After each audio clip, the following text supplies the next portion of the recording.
Boa noite a todas e todos aqui presentes. Eu quero começar manifestando a minha alegria de estar aqui na UNILA.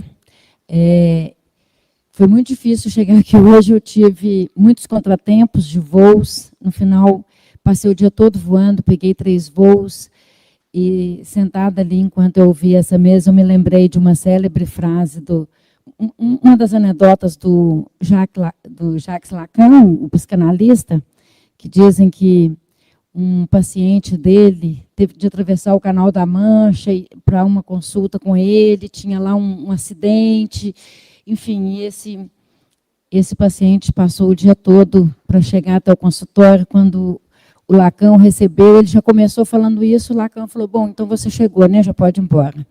Então, só faltava eu fazer isso, né? Eu já cheguei, eu queria tanto chegar, mas eu estou contando isso para dizer que eu queria muito chegar, senão eu teria aceitado já a primeira escusa da Gol, que era de que não seria possível chegar aqui antes das 19 horas.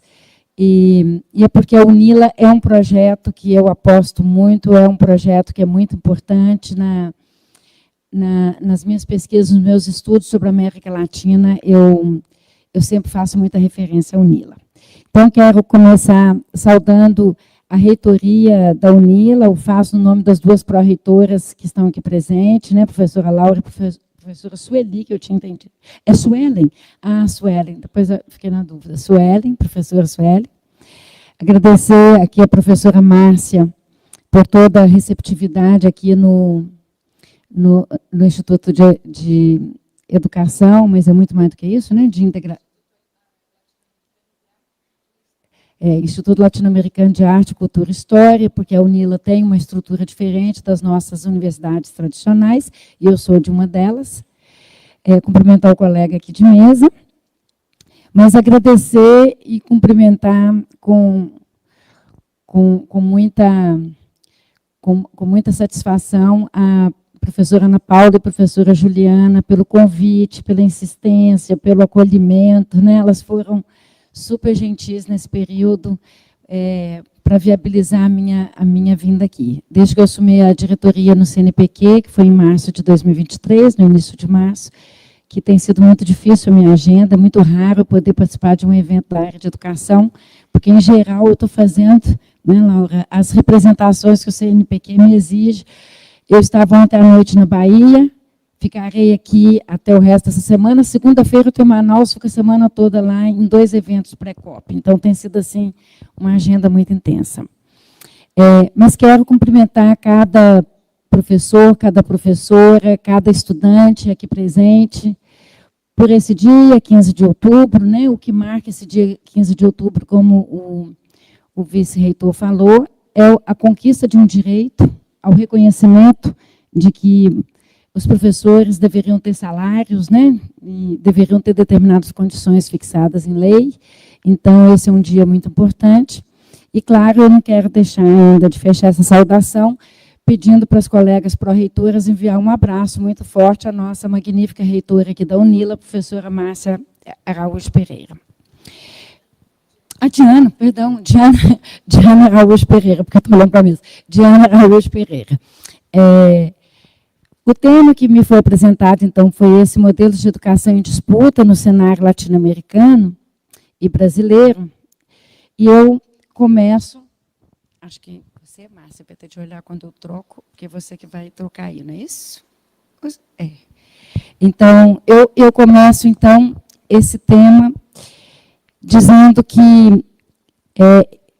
esse é um assunto que nós temos nos debruçado muito sobre ele aqui na América Latina, e eu vou tentar trabalhar ele aqui a partir de dois exemplos de resistência. Então, eu quero o tempo todo pensar nessa perspectiva da resistência. Eu acho que muitas colegas que me antecederam aqui falaram dos problemas que a gente tem enfrentado em nível nacional na educação brasileira, né? As políticas têm sido cada vez mais homogêneas de norte a sul do país, mas é preciso a gente pensar numa perspectiva de resistência. Então, por isso que eu já começo aí com essa figura que deve ser muito conhecida aqui na UNILA, né, que é o Sul Invertido, pensando como que essas políticas globais, algumas delas foram citadas aqui na mesa, não é?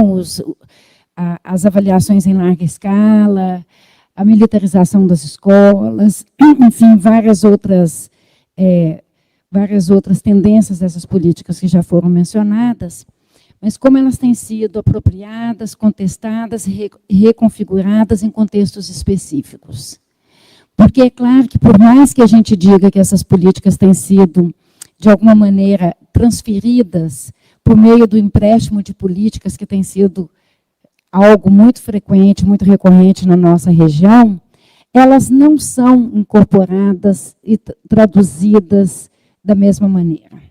Elas vão sempre sofrer processos de interpretação, de readequação, daquilo que a gente chama, então, de hibridização. Eu vou trabalhar com essas 3 categorias, que é a categoria da mediação, da tradução e da hibridização, a partir do que a gente aprendeu com os estudos de Roger Dale. Então, nós partimos de uma abordagem que se fundamenta no desenvolvimento teórico-crítico contextualizado na realidade latino-americana, recuperando importantes contribuições de autores da região, coisa que a gente pouco estuda, não deve ser o caso da UNILA, mas, em geral, nos nossos cursos, Brasil afora, a gente lê muito poucos latino-americanos. Eu fiz ciências sociais no início dos anos 80, ainda na ditadura militar. E, por sorte, eu tive um professor boliviano que tinha acabado de chegar ao Brasil. E eu falo que eu já escrevi isso no meu memorial de concurso de titular, que eu fiz lá atrás, quando era concurso de fato, né? Eu conto que eu descobri a América Latina dessa maneira, por um boliviano, um professor boliviano de teoria sociológica, que me apresentou o pensamento crítico social latino-americano. Então, a gente estuda muito pouco, e a gente pode ter carreiras de ciências humanas inteiras sem nunca ter lido um teórico latino-americano, o que é um absurdo. A gente precisa, cada vez mais, ter consciência disso e recuperar essa dimensão. Então, são contribuições em diferentes momentos históricos, porque a gente tem contribuições de mais de 2, 3 séculos desses autores, né? São contribuições que se desenvolveram muitas vezes em contraposição aos modelos de interpretação hegemônicos, oriundos de padrões europeus, sobre as realidades locais latino-americanas, porque até a nossa identidade foi dada pelo outro, né? Nós éramos os que não eram o eu do europeu, né? Esses estudos mostram que tanto o padrão de desenvolvimento adotado nessas sociedades, quanto as formas predominantes de cultura erudita e estilos de vida, estiveram espelhados nas sociedades europeias. A teoria sociológica brasileira é muito rica nesse sentido, de mostrar como a cópia dos padrões, né, até da forma de se vestir, de se falar, da prataria na mesa, enfim, como até os modelos políticos, né, adotados na sociedade, como isso era espelhado lá. Adotados como modelos hegemônicos, foram adotados como valores absolutos e buscaram preencher todos os espaços, a fim de não deixar vácuos onde a cultura local pudesse se expressar. Então, eu vou trabalhar aqui com as categorias de epistemologias emancipatórias, de Boaventura de Souza Santos, que anda meio embaixo e a gente quase não anda gostando muito de citá-lo, ainda mais nós mulheres, né?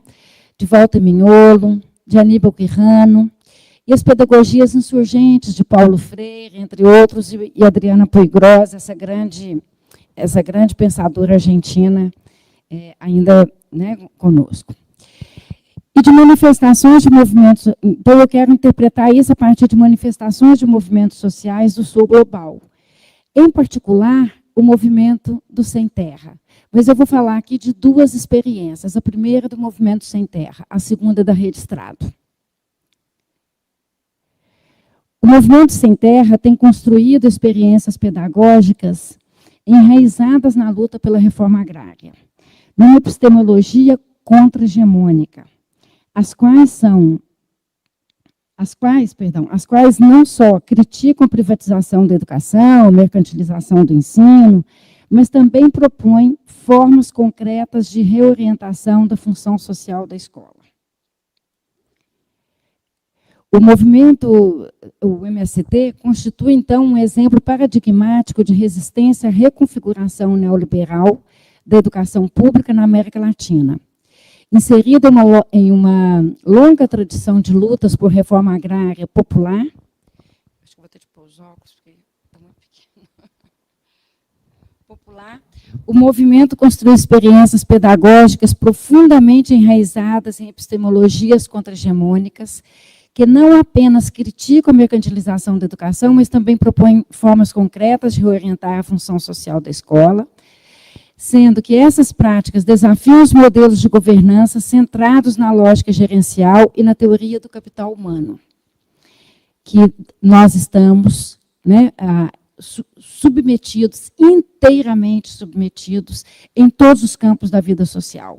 Desde o senso comum, né, não é algo que reina só na teoria sobre educação ou na formulação dessas políticas, mas ela está eminentemente impregnada no senso comum. Elas propõem formas coletivas e territorializadas de gestão escolar, ancoradas em princípios de participação, autogestão, formação específica para educadores do campo e vínculos com os modos de vida dos camponeses. Ao mesmo tempo, a gente sabe que o direito à educação, dentro da institucionalidade adquirida nas sociedades latino-americanas, tem sido aliado à noção da qualidade da educação. Não se fala de outra coisa do México ao Uruguai, passando pelo Caribe, não é?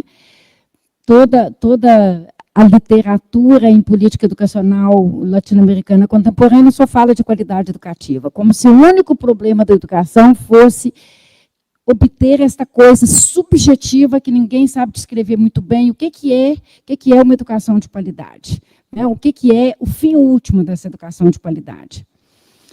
Nas últimas décadas, essa dimensão levou uma excessiva centralidade nos resultados estudantis, ao ponto de se começar a substituir o direito à educação para direito à aprendizagem. E isso, cada vez mais, a gente tem ouvido falar muito mais. As crianças têm o direito a aprender do que o direito à educação, como se educação e aprender fossem coisas muito diferentes, né?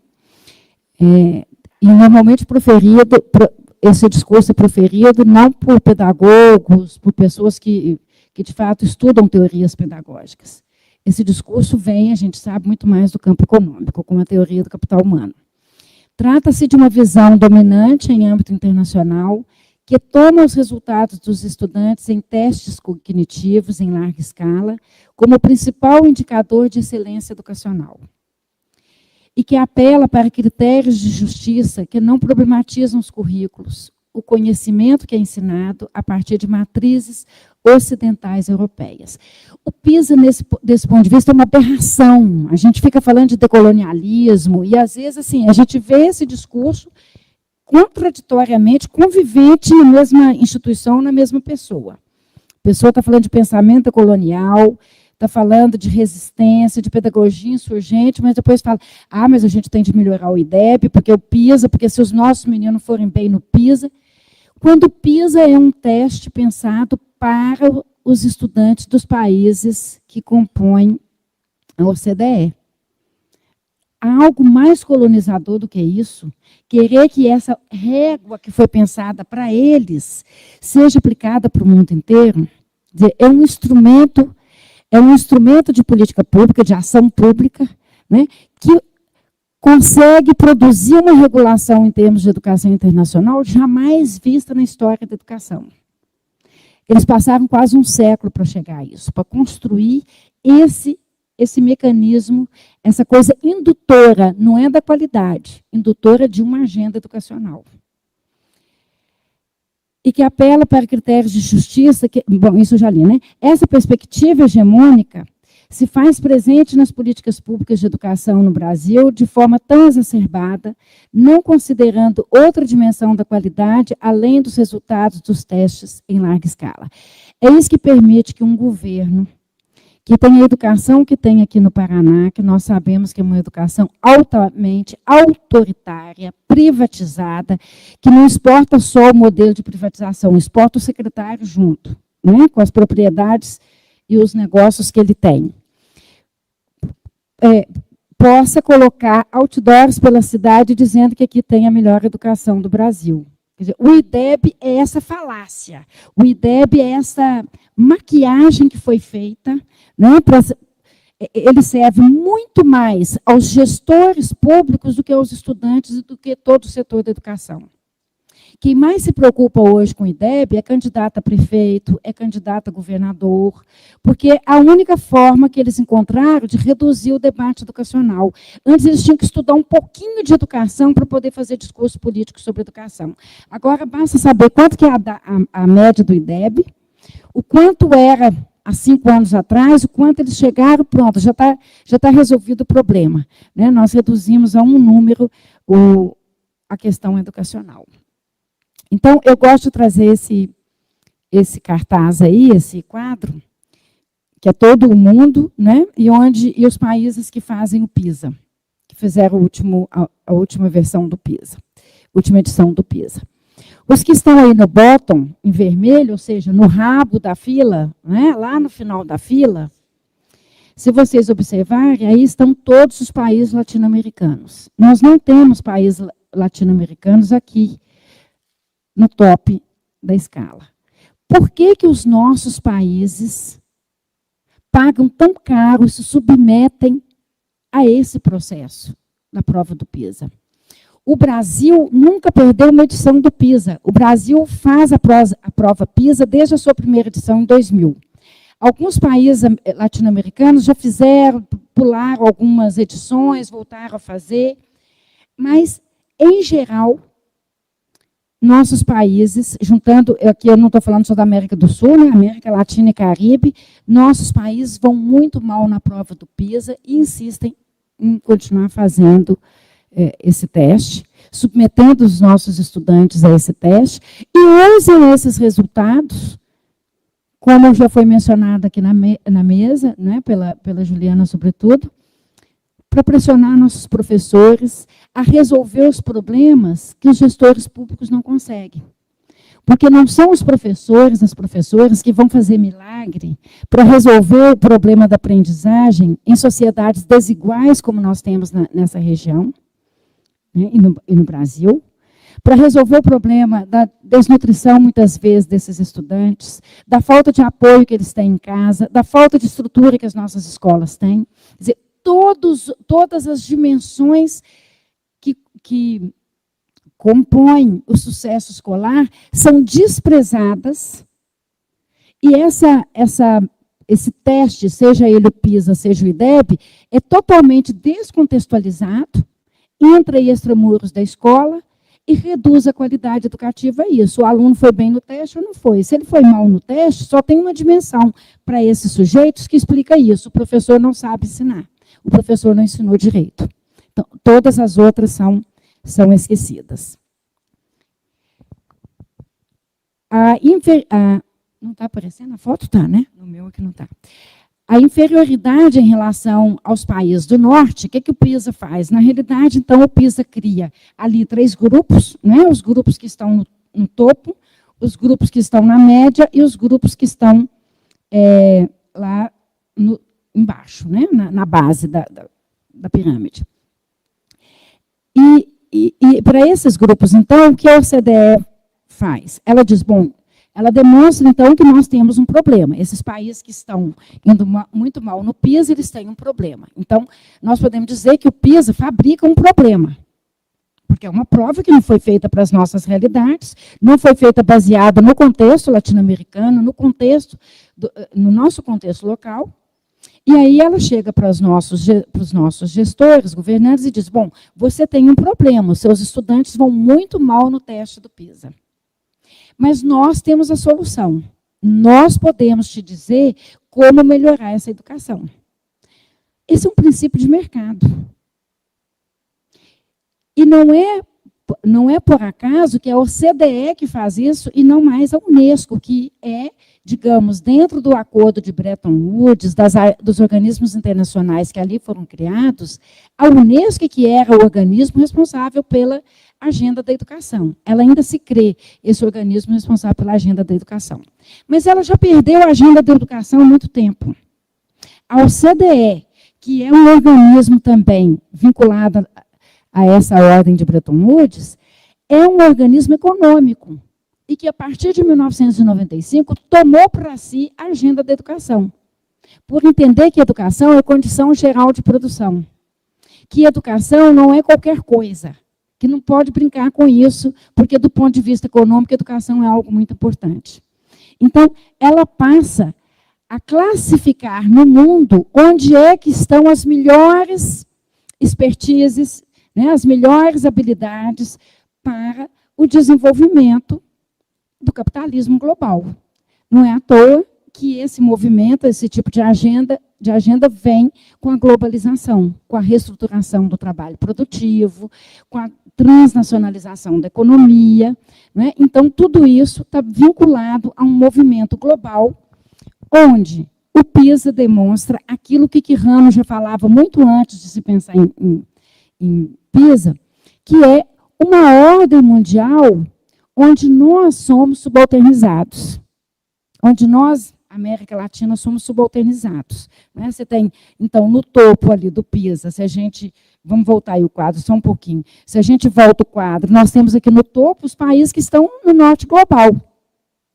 O resto, bom, na Ásia também, porque a Ásia nunca foi, como dizia Eduardo Said, a Ásia nunca foi o outro da Europa. Né? Ela sempre esteve ali, segura da sua cultura, resistente naquilo que é a sua história milenar.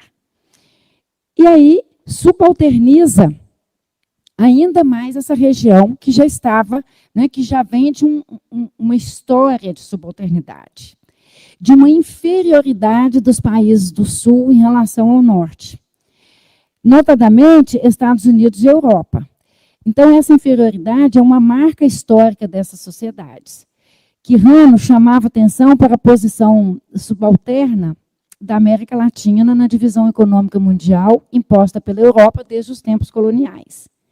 Para Mignolo, trata-se de um certo complexo de inferioridade que se encontra interiorizado nos outros, nós que somos os outros, né? Sendo estes os protagonistas daquelas histórias locais que carecem da potencialidade de enunciação que tem as que se inscrevem na racionalidade moderna, ou seja, nós não as temos. São, para ele, os habitantes de distintos sus. Isso em português fica meio difícil, em espanhol fica melhor de falar, né? Mas um sul aí no plural, que não é um sul só. E também os marginalizados do norte. Então, são os afro-americanos, são os ciganos, são os ameríndios, as mulheres, enfim, os subalternos, todos que constituem esse sentido de outros. No Brasil, a importação dos modelos educacionais centrados na busca da qualidade corporificada no PISA levou a reformas que articulam o discurso da qualidade e a expansão do sistema de avaliação da educação básica, o SAEB, que começou lá em 1991. E ao estreitamento do currículo por meio da Base Nacional Comum Curricular, a chamada BNCC, que caiu sobre as nossas cabeças, né, de forma pouco discutida, pouco dialogada, e que hoje obriga, do Oiapoque ao Chuí, as nossas escolas a ensinarem as mesmas coisas. Por mais que tenha ali toda uma retórica do currículo transversal, da diversidade, da multiplicidade, nós sabemos que não é verdade. Que do Oiapoque ao Chuí, as nossas escolas brasileiras estão ensinando para os testes. Perdeu-se o sentido de que eu entro numa sala de aula e quero ajudar o meu estudante a ser um sujeito autônomo, um sujeito livre, alguém que tome a sua vida, tome as rédeas da sua vida em suas mãos. Nós perdemos essa dimensão e passamos a ver cada vez mais as nossas escolas ensinarem para os testes, a fazerem, sobretudo, simulados. Nós temos estados no Brasil que os estudantes passam mais dias fazendo simulados do que tendo aulas expositivas. O Paraná pode ser um deles. Eu tenho pesquisado mais no Nordeste, porque eu tenho me preocupado muito com a questão da desigualdade, disso num contexto de maior desigualdade. Mas, certamente, o Paraná deve ter uma situação muito parecida. Então, o currículo nacional não incorporou de forma adequada a diversidade regional, cultural e epistemológica do país. Epistemológica, então, eles nem dão notícia do que é isso. Não deve ter nem a palavra epistemologia naquele catatal que é a BNCC. Estudos mostram que, mesmo sob governos comprometidos com a ampliação do direito à educação, consolidaram-se mecanismos de regulação meritocrática, como o IDEB, né, o Índice de Desenvolvimento da Educação Básica, que submetem os sistemas escolares a uma lógica de performatividade alinhada à nova gestão pública. Então, essa ideia de que o diretor vai lá, contrata a meta da escola, coitado, assina ali o seu, né, o seu compromisso quase que de vida, repassa essa pressão que ele sofre, o diretor, para os professores dentro da escola, que vão cobrar dos seus alunos, porque o fim último é o que ele vai atingir nos testes. Então, isso me faz pensar também, evocar aqui uma outra categoria importante, um outro importante pensador crítico social latino-americano, Pablo Casanova. Pablo González Casanova, que eu chamo de Dom Pablo Casanova, que deve estar hoje com 100 anos ou perto disso, foi reitor da UNAM, e que falava do colonialismo interno quando a gente nem pensava nisso. E por que eu estou aqui evocando essa categoria? Porque isso persiste no Brasil, esse processo de reforma educacional que iniciou-se lá nos anos 90, na segunda metade dos anos 90, e hoje a gente pode identificar aí pelo menos uns 3 ciclos temporais dessas reformas, elas são conduzidas no Brasil por uma elite. Como a colega Marina Velar, nós acabamos de publicar um capítulo de livro em inglês, que a gente ainda vai tentar fazer uma versão desse texto para o português, onde a gente identifica uma mesma elite composta por filantropos, experts, né, os especialistas, que são sempre os mesmos, que vão só trocando de lugares, ora eles estão no MEC, ora estão no INEP, ora estão, enfim, no Conselho Nacional de Educação, vão trocando só de cadeiras, e por gestores, que são os mesmos que vão só fazendo essa dança da cadeira e que vão levando esse projeto educativo independente do governo que estiver lá, em nível federal. Seja governos mais de esquerda, como os governos Lula e Dilma, né, governos democrático-populares, sejam governos mais de centro, sejam governos conservadores, como foi o governo Bolsonaro. Você não tem uma ruptura nesse processo. É a mesma lógica do IDEB, que é uma lógica onde todos esses governos se encontram. Então, a mediação, ela torna-se uma categoria importante, porque ela torna-se um espaço ativo de apropriação, resistência, transformação de agendas internacionais. A gente vê isso acontecer com o MST, que consegue burlar muitas vezes, essas orientações, não só o MST, no Brasil, nós temos movimentos interessantes, mas que ganham essa proporção numérica que tem o MST, é difícil. E consegue, por exemplo, eu quis aqui trazer essa foto, porque é muito bonito o trabalho que o MST faz, por exemplo, com a agroecologia, né, transformando a agroecologia num conteúdo do currículo, ainda que ela não esteja no conteúdo do currículo. E que essa agroecologia é isso, é botar os meninos com a mão na terra, plantando, não é? É a vida do camponês, é segurando esse menino aqui. Não é pensando em projeto de vida urbano, distante daquilo que é o que a comunidade faz. Com o Ministério da Pesca, a gente tem desenvolvido projetos também bem interessantes, de segurar os jovens e as crianças nas comunidades pesqueiras artesanais. Quer dizer, tem muita coisa pelo Brasil afora, que vai burlando um pouco essa agenda, né, e tentando colocar aí, insurgências, esses movimentos de resistência que podem ser considerados movimentos contra-hegemônicos. Então, mas muitas vezes, a gente não pensa que é só essa dimensão, vamos dizer, bonita e romântica, às vezes, da coisa, né? O movimento é muito duro. Muitas vezes eles precisam lutar contra o fechamento de escolas e manter suas formas de organização escolar que geralmente não são aceitas pelo Estado. As fotos dizem mais que os textos, muitas vezes, aí essas fotos que eu trouxe, não sei se estão dando para vocês verem, né? As condições das escolas precaríssimas, precaríssimas, assim, uma coberta, né, e um quadro com giz ainda. Quando a gente está aqui falando da sofisticação do Estado do Paraná, não é? Do controle pelo celular, enfim. Essas resistências estão aumentando com a crescente digitalização da educação e a pressão por resultados, a datificação, né? O dado. Qual que é o número do seu IDEB? Então, o MST, ele resiste a essa lógica. Movimentos na Bolívia, movimentos no México, em boas partes da América Latina, também resistem a essas formas de avaliação, mas sofrem duramente com essas resistências. O caso do MST mostra que a hibridização crítica de políticas públicas pode ser um caminho para a democratização radical da educação, desde que ancorada em epistemologias que enfrentem a racionalidade e a privatização da educação. Antes de passar para o modelo da Registrado, quero fechar dizendo que esses modelos têm ali uma pedagogia, têm ali uma experiência que é de uma riqueza incomensurável, mas que tem pouca escuta, tem pouca aceitação, mesmo em governos democráticos populares.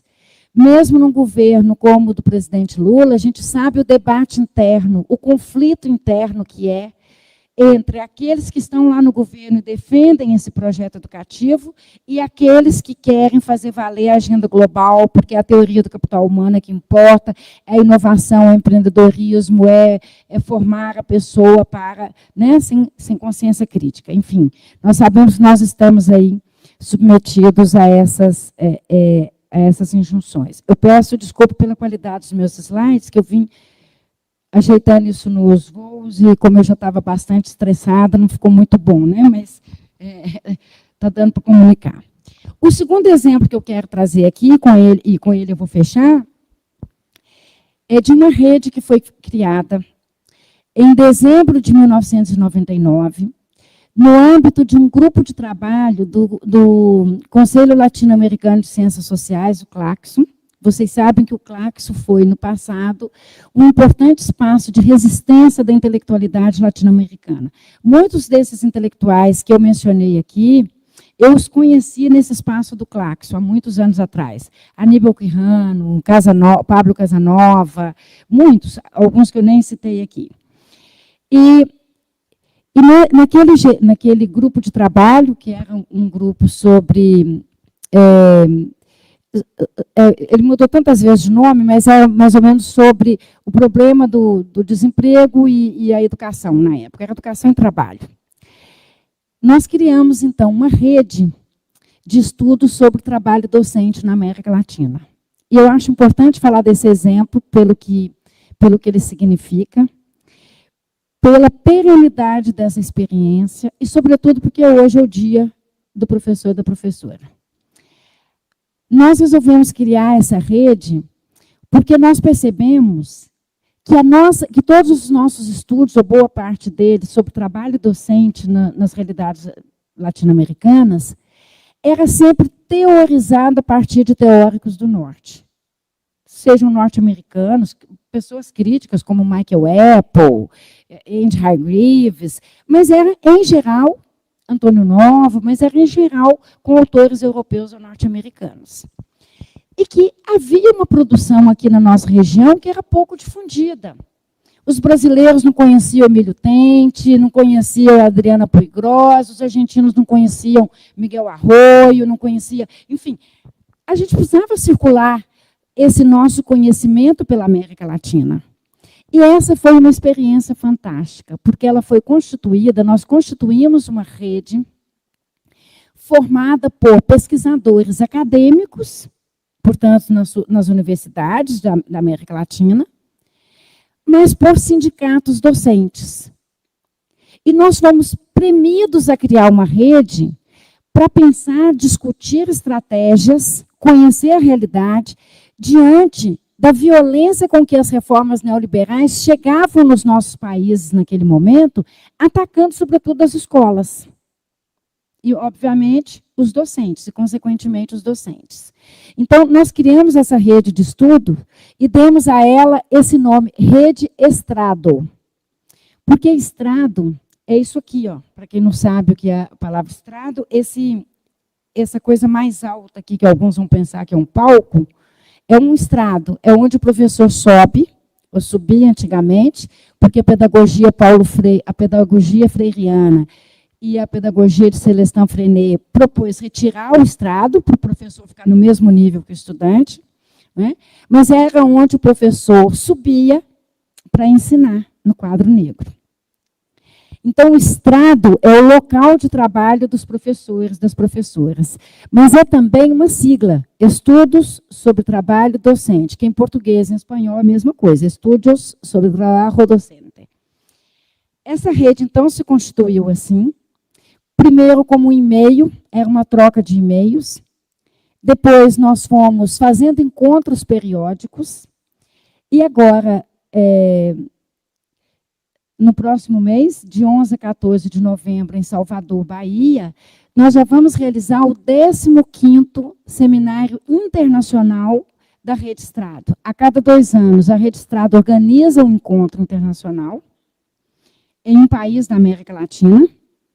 O último foi na Universidade de La Plata, na Argentina. O anterior tinha sido em Lima, no Peru. Antes do Peru, foi na UPN, no México. Aqui é uma foto do evento que foi no México, uma foto na Assembleia Final, aí são as coordenações da Rede Estrado nos diversos países onde ela está organizada. Portanto, foi uma rede que foi se organizando num debate entre pesquisadores acadêmicos e pesquisadores sindicais, constituindo-se o que Homi Bhabha chama de terceiro espaço. A gente constituiu um terceiro espaço. Não é um espaço convencional, não é um espaço hegemônico, é um terceiro espaço, é a junção entre 2 campos que produz uma outra coisa diferente desses 2 campos.